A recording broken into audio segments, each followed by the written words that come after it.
শবে বরাতের কোনো আমল আছে কিনা, শবে বরাতের রোজা ও নামাজের নিয়ম কি, সবচেয়ে বহুল জিজ্ঞাসিত প্রশ্ন এখনকার। শবে বরাত আসছে, যেটাকে আসলে হাদিসের ভাষ্যে বলা হয়েছে মধ্য শাবানের রাত, শবে বরাত না, এটার হাদিসের ভাষ্যের নাম কি?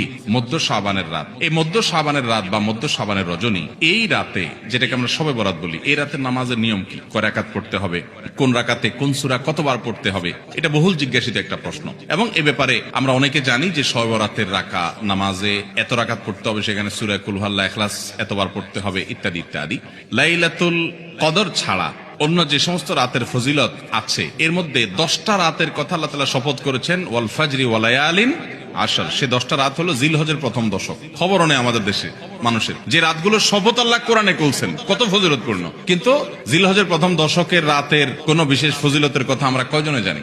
যাই হোক, মধ্য শাবান রজনীর কথা আমরা বেশি জানি, শুধু না সবচেয়ে বেশি আমরা এ রাতে ইবাদতের চেষ্টা করি। তো সবচেয়ে বেশি চেষ্টা তো হওয়া উচিত হলো লাইলাতুল কদরে। এর পাশাপাশি যদি কেউ মধ্য শাবান রাতে আল্লাহ তাআলার ক্ষমা লাভের চেষ্টা করে, সেটা দর্শনীয় না, সেটা জায়েজ। এই রাতের এতটুকু ফজিলত অবশ্যই প্রমাণিত যে আল্লাহ রাব্বুল আলামিন এই রাতে হিংসুক ছাড়া, মুশরিক ছাড়া বাকি মানুষগুলোকে সাধারণ ক্ষমা ঘোষণা করেন। অতএব এই রাতের একেবারে কোনোই ফজিলত নেই, ব্যাপারটা সেরকম না। বিভিন্ন হাদিসের আলোকে এটুকু অন্তত সাব্যস্ত হয় যে আল্লাহ তাআলা হিংসুক এবং আপনার মুশরিক ছাড়া, মানুষের পিছিয়ে লাগে শত্রুতা, এই মানুষটা বাকি মানুষকে মাফ করে। তাহলে মধ্য শাবানের রাত বা যেটাকে শবে বরাত বলছি আমরা, এই রাতের মূল আমলই হলো, এটাকে কেন্দ্র করে মূল আমলই হলো নিজেকে শিরক এবং হিংসা থেকে পরিচ্ছন্ন করা।